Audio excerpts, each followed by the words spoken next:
سیدنا عمر کہتے ہیں کہ نبی صلی اللہ علیہ وآلہ وسلم نے ایک دفعہ اپیل کی اللہ کی راہ میں صدقہ اور خیرات کرنے کی.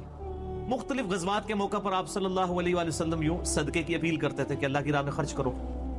سیدنا عمر کہتے ہیں کہ میری فائنینشیل پوزیشن اس وقت اتنی زبردست تھی کہ اس سے پہلے کبھی نہیں تھی.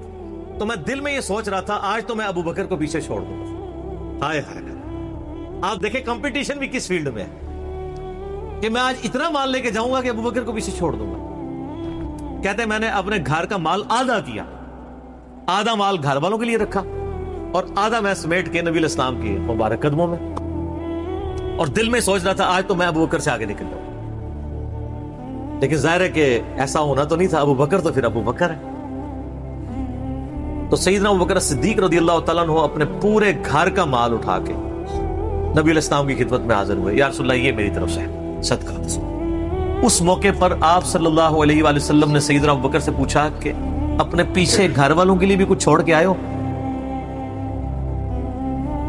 تو سیدنا ابو بکر صدیق رضی اللہ تعالیٰ نے فرمایا ابقیت، میں نے باقی رکھا ہے اپنے گھر والوں کے لیے اللہ اور اس کا رسول عز و جل و صلی اللہ علیہ وآلہ وسلم. یعنی میں اپنے گھر والوں کے لیے اللہ اور اس کے رسول صلی اللہ علیہ وآلہ وسلم کی محبت، ان پر کامل ایمان، کامل یقین چھوڑ کے ہیں. کیوں؟ سورہ توبہ کی آیت ہے کہ اللہ تعالیٰ نے مومنین کی جانیں اور مال جنت کے بدلے میں خرید لی ہیں، لہذا اہل ایمان خوشیاں مناؤ اس بیع کے اوپر، اس بیع پہ. بیع کہتے ہیں تجارت کو، اسی سے لفظ بیعت بھی نکلا ہے. قرآن میں تو ہے کہ ہماری بیعت کس کے ساتھ ہے؟ اللہ کے ساتھ. جنت کے بدلے میں جان اور مال کس کے ذریعے؟ رسول اللہ کے ذریعے صلی اللہ علیہ وآلہ وسلم. اللہ کے سامنے انسان اپنے آپ کو بیچ سکتا ہے، انسان کے سامنے نہیں. وہ لہذا وہ جو بیعت جب کروا رہے ہوتے ہیں کہتے ہیں نہیں، بیعت کا مطلب آپ نے اپنا آپ ہمارے آگے بیچ دیا. وہ آپ کے آگے کیا بیچا ہے؟ ایک منی کے گندے قطرے کی جو پیداوار ہے اس کے آگے اپنے آپ کو بیچ دیا ہم نے. کیا اللہ کے سامنے بیچا. انسانوں کو غلامی سے چھڑایا ہے نبی صلی اللہ علیہ وآلہ وسلم، نہ کہ انسانوں کا غلام بنایا. یہ بیعت اللہ کے ساتھ ہے. جنت ملے گی جان اور مال کو اللہ کی راہ میں خرچ کرنے کے لیے. تو سیدنا ابو بکر نے کہا کہ میں اللہ اور اس کا رسول باقی چھوڑ آیا ہوں. اچھا، اور یہ حقیقت بات ہے میرے بھائیوں، اس امت میں سیدنا ابو بکر صدیق رضی اللہ تعالیٰ عنہ کی مبارک ذات نبی صلی اللہ علیہ وآلہ وسلم کے ساتھ اور اللہ کے ساتھ کمٹمنٹ کی ایک اعلیٰ ترین مثال ہے. صحیح بخاری میں حدیث ہے، نبی صلی اللہ علیہ وآلہ وسلم نے فرمایا مجھ پہ مال اور وقت کے اعتبار سے تمام مخلوق میں سب سے زیادہ احسان ابو بکر کے ہیں. دو ہی چیزیں ہو سکتی ہیں نا، یا آپ کسی کو اپنا مال دے سکتے ہیں یا وقت زندگی.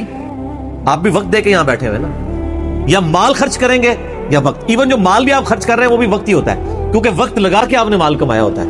نبی علیہ السلام نے فرمایا کہ اپنے وقت اور مال کے اعتبار سے سب لوگوں سے بڑھ کے مجھ پہ احسان ابو بکر کا ہے. اور اگر اس کے ساتھ ہی الفاظ ہے بخاری مسلم، حدیث بخاری مسلم دونوں میں ہے، اگر میں دنیا میں اپنا خلیل کسی کو بناتا تو ابو بکر کو بناتا، لیکن میں نے اپنا خلیل اپنے رب کو بنایا ہے. سر توحید ہر جگہ اوپر ہے. ان صلاتی و نسکی و محیای و مماتی للہ رب العالمین، بے شک میری نماز، میری قربانی، میرا جینا، میرا مرنا سب اللہ کے لیے. البتہ ابو بکر میرے دین کے اعتبار سے اور مودت کے اعتبار سے میرے دوست ہیں، میرے بھائی، لیکن خلیل اللہ ہی ہے. نہیں، احسان یہ احسان ہی ہوگا نا، موسن ہی ہوگا نا احسان والا. ایک روایت ترمذی میں ہے، وہ ضعیف ہے، میں ساتھ بیان کر دوں. اس میں الفاظ ہے کہ میں نے دنیا میں ہر شخص کے احسان کا بدلہ اتار دیا سوائے ابو بکر کے. یہ روایت اصول محدثین پہ کمزور ہے، لیکن جو میں نے روایت بیان کی ہے نا وہ صحیح بخاری کی ہے، وہ اس میں آلموسٹ فٹ ہی نہیں بیٹھتی ہے. تو سیدنا ابو بکر صدیق رضی اللہ تعالیٰ نے کوئی موقع نہیں جانے دیا نبی علیہ السلام کے ساتھ، اپنی کمٹمنٹ میں کہیں پہ بھی کمزوری نہیں دکھائی پوری زندگی. آپ کو پتہ ہے صحیح بخاری میں موجود ہے، عروہ ابن زبیر حضرت ابو بکر کا نواسہ کہتا ہے کہ میں نے عبداللہ بن عمر بن عاص سے پوچھا کہ نبی علیہ السلام پہ جو کافروں نے مصیبتیں ڈھائی تھی ان میں سے کوئی مشکل وقت ہمیں بتائیں. احد کا وقت تو سب کو پتہ ہے. تو انہوں نے کہا مجھے وہ وقت یاد ہے کہ مکے کا دور تھا، تو عقبہ ابن ابی معیط جس نے ایک دفعہ نبی الاسلام کے، صحیح بخاری مسلم میں آتا ہے کہ کندھے پہ اوجڑی لا کے اونٹ کی رکھ دی تھی، پھر سیدہ فاطمہ آئی، انہوں نے ہٹائی. اس نے نبی الاسلام کے گردن میں ایک دفعہ چادر ڈالی، صحیح بخاری میں آتا ہے، اور اتنی زور سے کھینچی، گلا دبایا، قریب تھا کہ آپ کی مبارک آنکھیں باہر نکل آتی. تو اتنے میں سید ابوبکر صدیق وہاں آئے اور انہوں نے اس کو مار کے ہٹایا، اور قرآن کی وہ آیت پڑھی، کیا تم ایک شخص کو صرف اس لیے مار دینا چاہتے ہو کہ وہ کہتا ہے کہ میرا رب اللہ ہے؟ اور پھر اس کے بعد جو حضرت ابوبکر کی پٹائی ہوئی وہ الگ چیز ہے، لیکن وہ اس لیول کے اوپر اپنی جان نثار کرنے کے لیے تیار ہو جاتے تھے. غزوہ احد کے موقع پر صحیح بخاری میں آتا ہے کہ 12 بندے صرف نبی صلی اللہ علیہ وسلم کے ساتھ رہ گئے تھے 700 میں سے، اور ان 12 میں حضرت ابوبکر بھی شامل تھے، حضرت علی بھی تھے، حضرت عمر بھی تھے. اس وقت بھی کمٹمنٹ آپ دیکھ لیں، پیچھے نہیں بالکل ہٹے. ہر موقع پہ جہاں پہ قربانی کا موقع آیا پوری کمٹمنٹ کے ساتھ نبی صلی اللہ علیہ وآلہ وسلم کا ساتھ دیا. حضرت عمر بن عاص کہتے ہیں، بخاری اور مسلم دونوں میں، نبی علیہ السلام نے مجھے ایک لشکر روانہ کیا تو اس لشکر کا امیر بنایا، تو مجھے یہ زوم ہوا کہ میں حضور کا بڑا لاڈلا ہوں. تو میں نے کہا یا رسول اللہ صلی اللہ علیہ وسلم، آپ کو لوگوں میں سب سے بڑھ کے محبوب کون ہے؟ تو فرمایا عائشہ سلام اللہ علیہ. تو میں نے کہا نہیں یا رسول اللہ، میں مردوں میں پوچھ رہا ہوں. تو کہا اس کا باپ ابو بکر. پوچھا اس کے بعد، کہا عمر. اور پھر کہتے ہیں میں حضور سے پوچھتا گیا، آپ نام لیتے کہ میرا نام کوئی لیا، پھر میں خاموش ہو گیا کہیں میں ان بندوں میں شامل ہی نہ ہوں.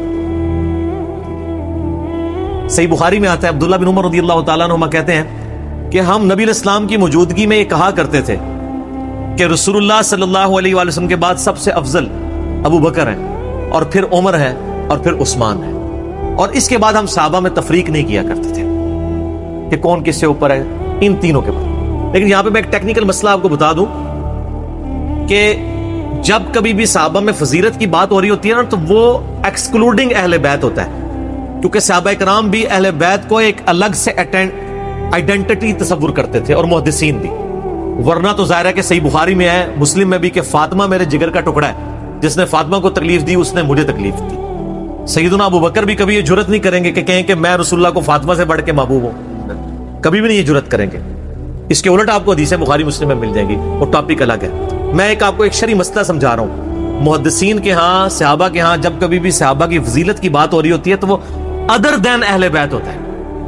یعنی اگر یہ فضیلت کی بات ہو رہی ہے تو اس میں حضرت فاطمہ، حسن و حسین، حضرت علی شامل نہیں ہے، ان کا مقام وہ ہاں وہ الگ سے ہے، وہ کیٹیگری الگ ہے، وہ اہل بیت کی کیٹیگری میں فال کرتی ہے. اور یہ اہل بیت کی کیٹیگری اتنی سٹرونگ ہے، آپ حدیث کی کتابوں میں دیکھیں گے کہ صحابہ کرام کے فضائل پہ چیپٹر الگ ہے، اہل بیت پہ الگ ہے، اور امہات المومنین پہ الگ ہے.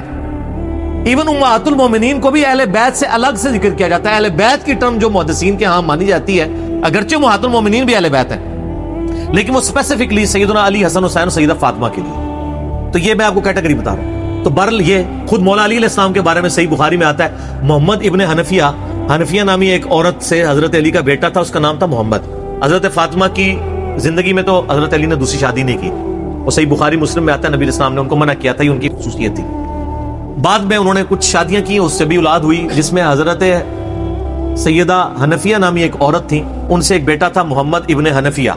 صحیح بخاری میں آتا ہے حضرت ابوبکر کے فضائل کے چیپٹر میں کہ محمد ابن حنفیہ کہتا ہے کہ میں نے اپنے والد علی ابن ابی طالب سے پوچھا، ابا جان بتائیں رسول اللہ کے بعد اس امت میں سب سے افضل کون ہے؟ تو انہوں نے کہا ابو بکر.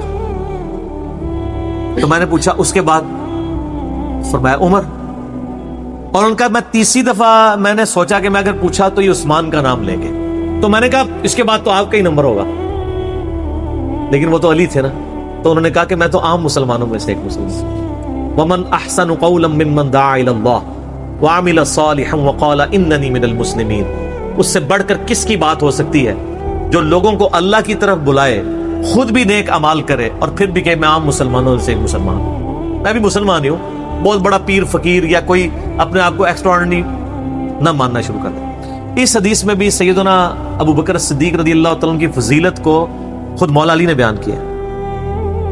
پھر بخاری مسلم میں وہ جو حدیث ہے سقیفہ بنی ساعدہ والی، جو اختلاف ہوا تھا، اس میں آپ کو پتا ہے سیدنا علی نے بیعت نہیں کی تھی حضرت ابوبکر کی 6 مہینے تک.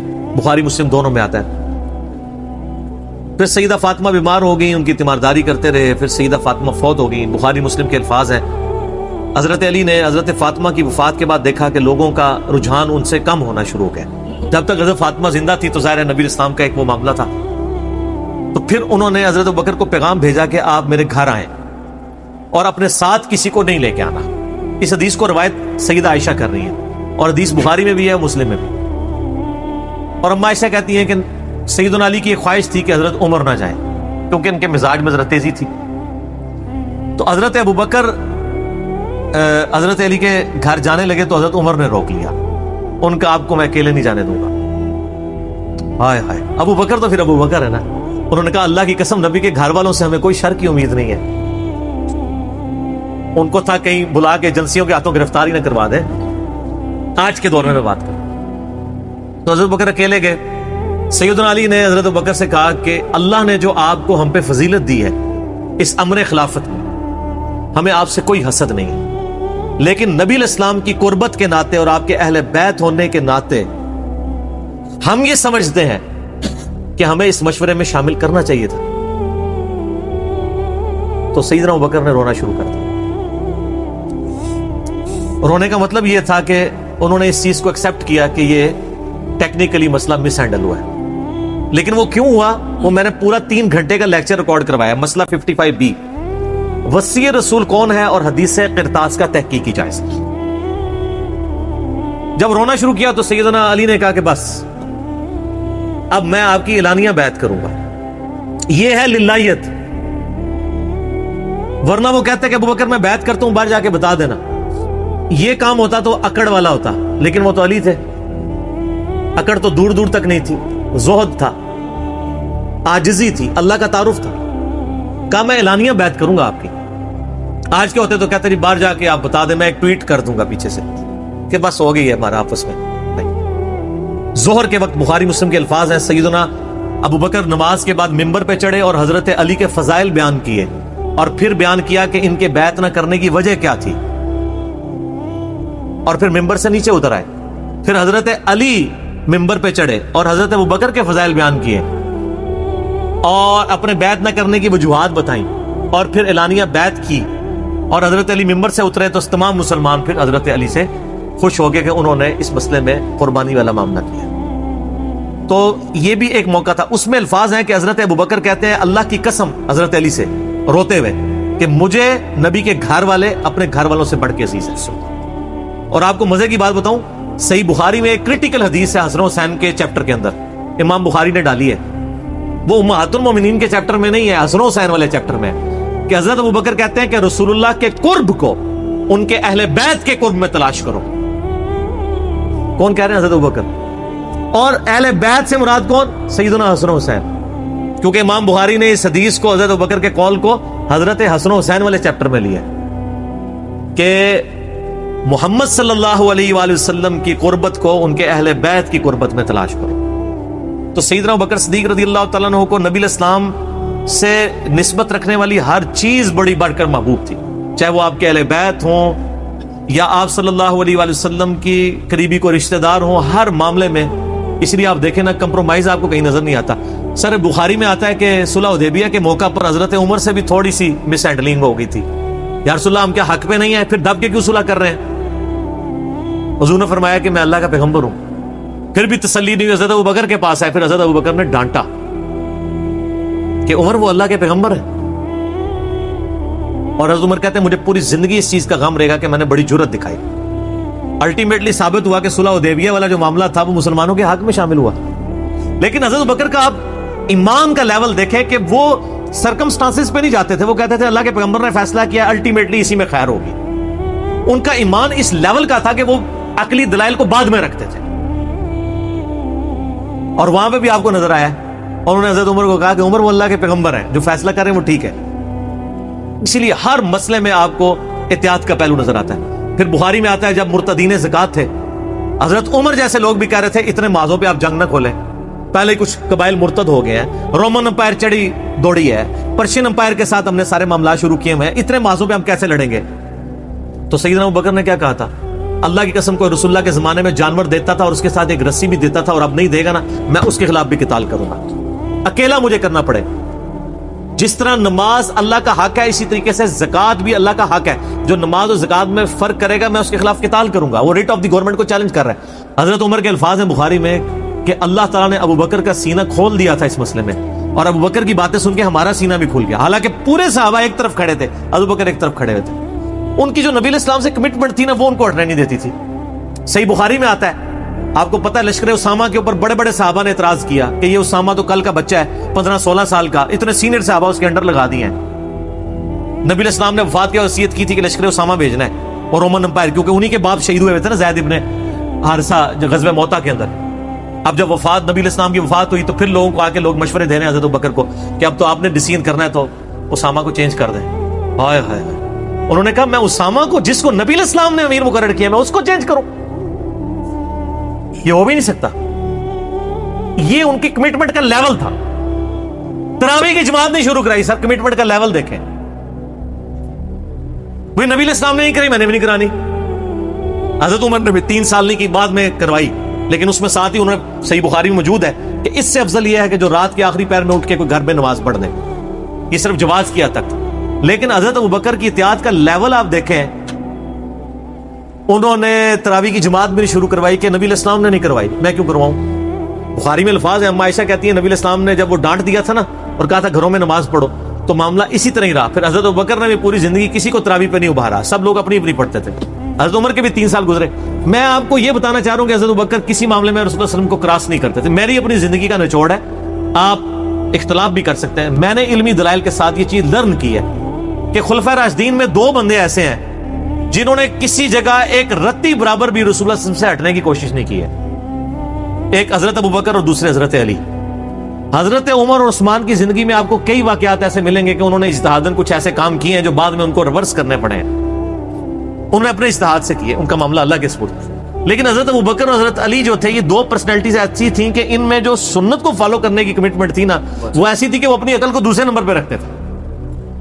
ابو داؤد میں حدیث نہیں, حضرت علی کہتے ہیں اگر عقل پہ جانا ہوتا نا تو میں پاؤں کے نیچے کا مسا رکھتا موزوں پہ, کیونکہ وہ گندا تو وہ ہوتا ہے ایسا, لیکن سنت کہتی ہے اوپر, کہتا اوپر پہ.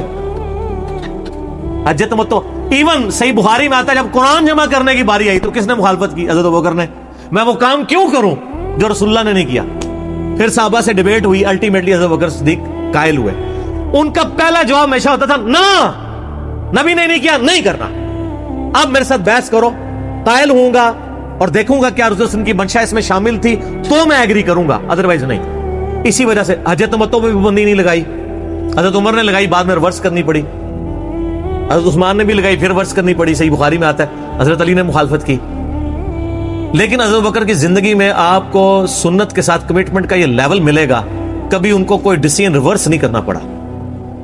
ان کی نبی علیہ السلام کے ساتھ جو عقیدت تھی نا اور ہر معاملے میں, حتیٰ کہ صحیح بخاری اور مسلم میں آتا ہے. اور نبی علیہ السلام کا کیا ریگارڈ ہے, بخاری مسلم دونوں میں آتا ہے کہ نبی صلی اللہ علیہ وآلہ وسلم نے, یعنی بیماری کے دن تھے آپ کے, آپ نے فرمایا کہ ابوبکر کو میری جگہ نماز پڑھائیں.